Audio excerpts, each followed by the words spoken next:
ഹരേ കൃഷ്ണ. സർവം ശ്രീകൃഷ്ണാർപ്പണമസ്തു. ജയ് ശ്രീ രാധേ രാധേ. ഭഗവാൻ ശ്രീകൃഷ്ണൻ ശിരസിൽ മയിൽപ്പീലി ധരിക്കുന്നത് എന്തിനാണെന്നറിയാമോ? രാമായണത്തിൽ പറയുന്നത്, വനവാസ സമയത്ത് ഒരിക്കൽ സീതാദേവിക്ക് വല്ലാതെ ദാഹമുണ്ടായി. അപ്പോൾ വനത്തിലൂടെ മുഴുവനും നദികൾ അന്വേഷിച്ച് ഭഗവാൻ ശ്രീരാമനും ലക്ഷ്മണനും ഒരുപാട് നേരം നടന്നു. അവിടെ ഏറെ നേരം അന്വേഷിച്ചിട്ടും നദികളൊന്നും കണ്ടെത്താനായില്ല. ഒടുവിൽ ഭഗവാൻ ശ്രീരാമൻ വനദേവതയോട് പ്രാർത്ഥിച്ചു. പ്രാർത്ഥിച്ചതിന്റെ ഫലമായിട്ട് അവർക്ക് മുന്നിൽ ഒരു മയിൽ പ്രത്യക്ഷപ്പെട്ടു.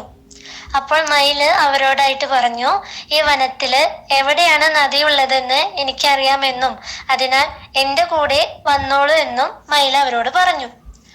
അങ്ങനെ ആദ്യം മയില് അവർക്ക് മുന്നേ പറക്കാൻ തുടങ്ങി.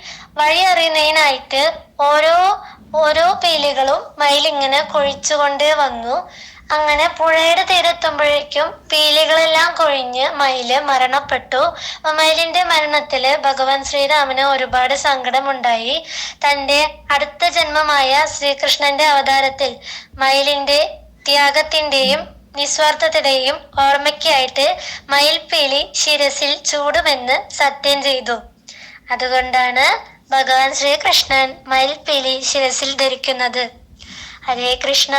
സർവം ശ്രീകൃഷ്ണാർപ്പണമസ്തു. ജയ ശ്രീ രാധേ രാധേ.